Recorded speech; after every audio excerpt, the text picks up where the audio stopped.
मेरा राधे राधे।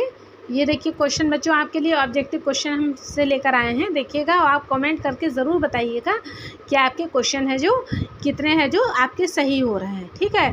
या कोई स्टेटमेंट आपको समझ में नहीं आता है तो वो भी आप हमें कमेंट में लिखकर भेज सकते हैं, ठीक है। अच्छा, और आपसे बच्चों निवेदन है आपका, प्लीज़ हमारे चैनल को लाइक और सब्सक्राइब ज़रूर करिएगा।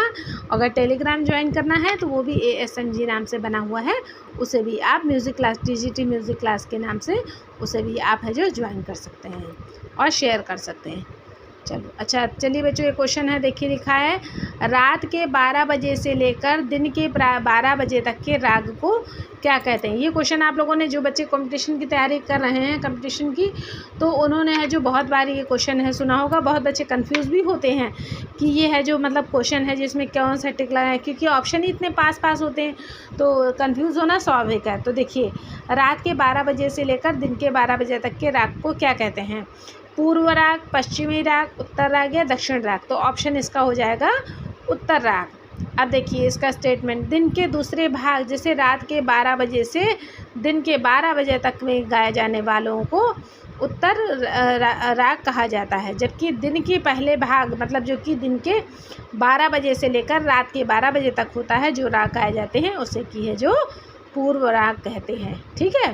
फिर देखिए इसमें लिखा हुआ है तो इससे आप है जो डायरी में चाहे अपने नोट भी कर सकते हैं। तो आप ऐसे लिखा हुआ होगा, मतलब वैसे तो हर जगह डिफिनेशन है जो मतलब लॉन्ग दी होती है तो बच्चे कंफ्यूज हो जाते हैं, फिर वो क्वेश्चन याद करते हैं तो कंफ्यूज हो जाते हैं। अगर आप इतनी छोटी सी ये परिभाषा इसको नोट कर लेंगे आप तो कंफ्यूज नहीं होंगे। फिर ख्याल कितने प्रकार का होता है, 1 प्रकार का, 2 प्रकार का, 3 प्रकार का या 4 प्रकार का, ठीक है।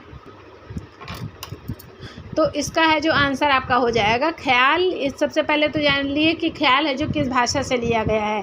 ख्याल या ख्याल शब्द फारसी भाषा का शब्द है। इसका अर्थ है कि कल्पना करना, ठीक। और इसके 2 भेद होते हैं, एक बड़ा ख्याल जो कि विलंबित कहा जाता है और छोटा ख्याल जो कि द्रुत कहा जाता है। फिर जो ख्याल धीमी लय से गाया जाए उसे क्या कहते हैं, द्रुत, मध्य, विलंबित और या सुरा लय, ठीक है। तो इसका ऑप्शन हो जाएगा विलंबित लय। जो ख्याल धीमी लय से बजाया जाता है उसे विलंबित लय कहते हैं। फिर राग में प्रयोग किए जाने वाले स्वरों की तालबद्ध रचना को क्या कहते हैं। सुरादर्द कहते हैं, चल स्वर कहते हैं, अचल स्वर कहते हैं, वादी स्वर कहते हैं। तो यहाँ पे क्या कहा जा रहा है, देखिए राग में प्रयोग किए जाने वाले स्वरों की तालबद्ध रचना को क्या कहते हैं, ठीक। चल अचल की परिभाषा आप जानते हैं, वादी की भी परिभाषा जानते हैं, तो सीधी सी बात है ऑप्शन नंबर 1 आपका हो जाएगा सुरादर्द। राग में प्रयोग किए जाने वाले स्वरों की तालबद्ध रचना को सुरादर्द कहते हैं। ताल एक निश्चित मात्राओं में बंधा और उसमें उपयोग किए जाने वाले बोलों के निश्चित वजन को कहते हैं। फिर है क्वेश्चन, अचल स्वर किसे कहते हैं। ये तो आप जानते ही होंगे, रेपा है, सापा है, नीपा है या धापा है, ठीक है। तो इसका ऑप्शन क्या हो जाएगा, सापा। फिर जब कोई स्वर है, फिर देखिए सा और पा अचल स्वर कहलाते हैं क्योंकि ये अपना स्थान कभी नहीं बदलते हैं। शेष 5 स्वर विकृत और अपना स्थान बदलते हैं। फिर है जब कोई स्वर शुद्धावस्था से नीचे होता है तो उसे क्या कहते हैं, तीव्र स्वर कहते हैं, कोमल स्वर कहते हैं, मंद स्वर कहते हैं या सप्तक स्वर कहते हैं, ठीक है। तो इसका ऑप्शन हो जाएगा कोमल। हमने देखिए उस दिन में कोमल स्वर की परिभाषा आपको बताई थी कि जो शुद्ध स्वर से थोड़ा सा है जो नीचे होता है उसको कोमल स्वर कहते हैं। 7 शुद्ध स्वरों होते हैं, जब कोई शुद्धावस्था से नीचे होता है तो उसे कोमल स्वर कहते हैं। ये 4 स्वर होते हैं कोमल, रे, गा, धा, नी, ठीक। फिर 12 स्वरों में से 7 मुख्य स्वरों को क्या कहते हैं, शुद्ध स्वर कहते हैं, विकृत स्वर कहते हैं, कोमल स्वर कहते हैं, तीव्र विकृत स्वर कहते हैं। तो ऑप्शन नंबर आपका हो जाएगा 1 शुद्ध स्वर। 12 स्वरों में से 7 मुख्य स्वरों को शुद्ध स्वर कहते हैं। ये शुद्ध स्वर सारे, गामा, पाधा और नी है, ठीक। फिर नेक्स्ट क्वेश्चन है, वह छोटे से छोटे स्वर समुदाय जिसमें किसी राग का बोध होता है उसे क्या कहते हैं, अलंकार, आरोह, अवरोह या पकड़। तो ऑप्शन इसका हो जाएगा नंबर 4 पकड़। ये मालूम है ना, जिससे राग का पहचान की जाए, छोटे से छोटे समुदाय, ये तो ज़्यादातर पूछी जाती है, सभी जानते हो, हर राग में दिया ही होता है कि पकड़, इससे उसका स्वरूप पहचाना जा सके। वह छोटे से छोटे समुदाय जिसमें किसी राग का बोध होता है उसे पकड़ कहते हैं। फिर है यमन राग का माध्यम क्या है, शुद्ध माँ, तीव्र माँ, कोमल, विकृत या तीव्र विकृत। ऑप्शन हो जाएगा तीव्र माँ, ठीक है। फिर देखिए राग यमन का माध्यम तीव्र है। राग यमन की जाति संपूर्ण है। इसका थाट कल्याण है। अब कल्याण थाट है तो सीधी सी बात है तीव्र माँ तो होगा ही होगा, ठीक। और कल्याण में क्या है कि मतलब सारे स्वर शुद्ध हैं, बस माँ है जो तीव्र है। इसका वादी गंधार है और संवादी निषाद है। इसका गायन का समय रात्रि का प्रथम प्रहर है। फिर नेक्स्ट क्वेश्चन आपका है टप्पा किसने प्रचलित है, किसने प्रचलित किया था, ठीक है। तो इसका ऑप्शन देखिए है इचल करंजीकर, तानसेन, शोरी मियाँ, मीर खुसरो। वैसे तो आपको टप्पा की जब हमने आपको परिभाषा बताई है तो उसको बताया है कि टप्पा का प्रचार है जो किसने किया है, शोरी मियाँ के द्वारा ही माना जाता है। तो देखिए लिखा है ये प्रश्न त्रुटिपूर्ण है। टप्पा नाम की कोई गायन शैली, उप्पा लिखा है क्योंकि ये जो यहाँ पे उप्पा लिखा है, उप्पा तो कोई गायन शैली है नहीं, यहाँ पे होना टप्पा चाहिए, ठीक है। अतएव मतलब इसलिए टप्पा गायन शैली है जिसका प्रचलन शोरी मियाँ ने किया है। फिर श्रुतियाँ कितनी हैं, 22, 23, 24, 25। तो नंबर 1 ऑप्शन हो जाएगा 22। श्रुतियाँ 22 है। श्रुति का अर्थ होता है वह नाद लहरी जो कि कान के द्वारा सुनी जा सके, उसे श्रुतियाँ बोलते हैं। फिर राग यमन के वादी संवादी स्वर क्या हैं, गंधार, निषाद, ऋषभ, धैवत, मध्यम, निषाद, धैवत, धैवत। तो ऑप्शन नंबर हो जाएगा गंधार, निषाद। यमन राग का मध्यम तीव्र है। राग यमन की जाति संपूर्ण है। इसका थाट कल्याण है। इसका वादी स्वर गंधार और संवादी निषाद है। फिर है इसके गायन का समय रात्रि का प्रथम प्रहर है, वो आपने पीछे भी पढ़ा हुआ है। फिर खमाज थाट का राग क्या है, काफ़ी, खमाज, आशावरी या कल्याण, ठीक। तो इसका है जो खमाज राग का है जो थाट है जो क्या हो गया जाके खमाज थाट। खमाज राग का थाट खमाज है, ये आश्रय राग है। देखिए आश्रय राग की परिभाषा फिर से रिमाइंडर हो गई। इसकी जाति संपूर्ण है। इसके गायन का समय रात्रि का द्वितीय प्रहर है। बिलावल राग की जाति क्या है, षाड़व संपूर्ण है, औड़व है, संपूर्ण है या षाड़व है। तो ऑप्शन नंबर 1 हो जाएगा। बिलावल राग की जाति क्या है, षाड़व संपूर्ण। बिलावल राग की जाति षाड़व संपूर्ण है। इसकी थाट बिलावल है। इसके गाने का समय दिन का प्रथम प्रहर है। वादी धैवत है और संवादी गंधार है, ठीक है। और ये भी आप जानते हैं कि बिलावल में स्वर कैसे लगते हैं, बिलावल में सारे स्वर शुद्ध लगते हैं। 3 ताल में कितनी मात्राएं होती हैं, 10 होती हैं, 12 होती हैं, 14 होती हैं, 16 होती हैं। तो 3 ताल में कितनी मात्राएं हो जाती हैं आपकी, 16। अच्छा 16 मात्रा की और कौन कौन सी ताल होती है बच्चों, ज़रा रिमाइंडर करिएगा। 3 ताल होती है। फिर आपकी हो गई तिलवाड़ा ताल, फिर होगा ये आपकी जत ताल, ठीक है। इस तरह से ये है जो आपकी 3 ताल से रिलेटेड तालें हो गई। अच्छा अब देखिए 3 ताल में 16 मात्राएं होती हैं। इस मात्रा में ताल में 4 विभाग होते हैं। इस मात्रा का प्रयोग गायन में होता है, ये तो सभी जानते हैं। फिर थाट भैरव के में मध्यम तीव्र कर देने से कौन सा थाट बनेगा, मारवा, भैरवी, आशावरी, पूर्वी। तो थाट भैरव के मध्यम से तीव्र कर देने से पूर्वी थाट बनेगा। और यह राग भैरव और भैरव थाट का राग है। भैरव थाट प्रभात बेला का राग है। भाई भैरव है तो थाट मतलब उसका होगा ही होगा मॉर्निंग का, ठीक है। तो इसका ऑप्शन हो जाएगा पूर्वी।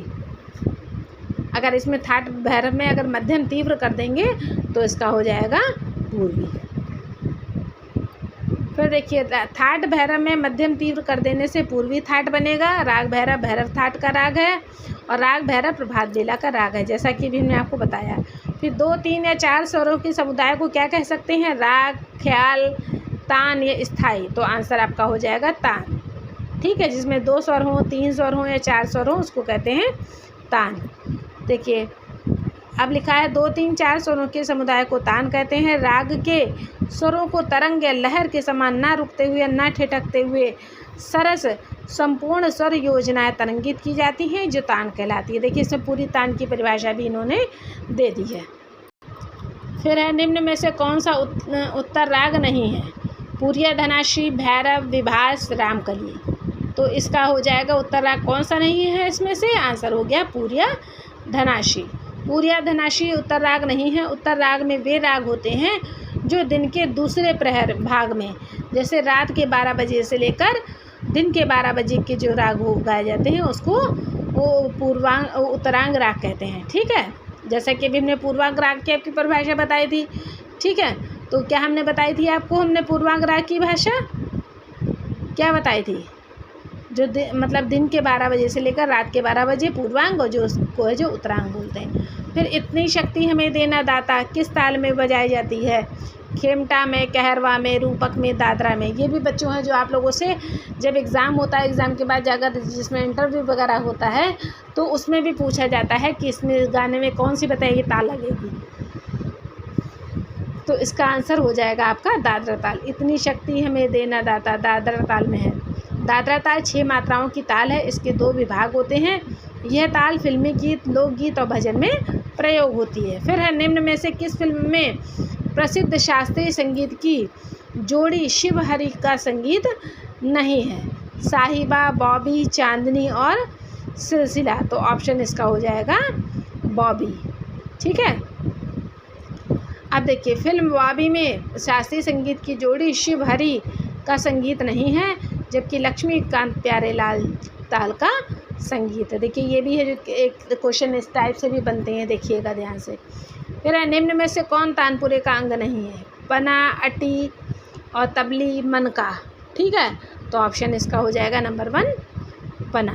तानपुरे को उंगलियों के द्वारा बजाया जाता है। तानपुरे को तंबूरा भी कहते हैं और तानपुरे में 4 तार होते हैं। तानपुरे का अंग पना नहीं होता, बाकी ये 3 होते हैं तानपुरे में। देखिए अट्टी भी होता है, तबली भी होता है, मनका भी होता है। फिर है ताल बसंत में से 2 मात्राएं घटाने पर कौन सी ताल के बराबर मात्रा रह जाएंगी? ठीक है। तो इसका ऑप्शन देखिए लिखा है दादरा, तीव्रा, रुद्र और है जो कहरवा। ठीक, लेकिन इसमें से ये ऑप्शन में नहीं है। क्यों? क्योंकि ये जो ताल बसंत में 16 मात्रा की होती है और ये 18 मात्रा की है। ताल बसंत 18 मात्राओं की होती है। यदि 2 मात्राएं घटा दे दी जाएंगी तो 16 मात्राओं की वाली ताल हो जाएगी, जो विकल्प में नहीं है। ठीक। निम्न में से किस माध्यम से, तो इसकी है जो मात्रा बच्चों क्या हो जाएगी? ताल बसंत में 18 मात्राएं होती हैं, कहने का मतलब यही है। तो ये ऑप्शन इसके गलत हो जाएंगे। फिर निम्न में से किस माध्यम में ध्वनि की गति सर्वाधिक होगी? 16 में, प्लेटिनम में, चांदी में और तांबे में। तो आंसर इसका हो जाएगा चांदी। चांदी में ध्वनि की गति सर्वाधिक होती है। फिर है 2 स्वरों की डोल, जिसे बीट्स बोलते हैं, से उत्पन्न कर्कशता कब सर्वाधिक होगी? जब उन स्वरों की दूरी 1 स्वर के बराबर हो, यह दूरी 1.5 स्वर के बराबर हो, आधे स्वर के बराबर हो या 1 सप्तक के बराबर हो। तो आंसर इसका हो जाएगा 3। 2 स्वरों की डोल से उत्पन्न कर्कशता जब आधे स्वर के बराबर होती है तब वो है जो आधी सर्वाधिक हो जाती है। फिर निम्न में से कौन सी ताल कर्नाटक ताल पद्धति की मुख्य ताल नहीं है? त्रिपुट, रूपक, 1 ताल या 3 ताल। ठीक है। ताल पद्धति की है जो मुख्य ताल नहीं है, तो इसका ऑप्शन हो जाएगा नंबर 4 3 ताल। ठीक है। तो ये कर्नाटक उसकी ताल नहीं है। कौन सी नहीं है? त्रिपुट, मतलब है कौन सी? त्रिपुट, रूपक, 1 ताल, 3 ताल नहीं है।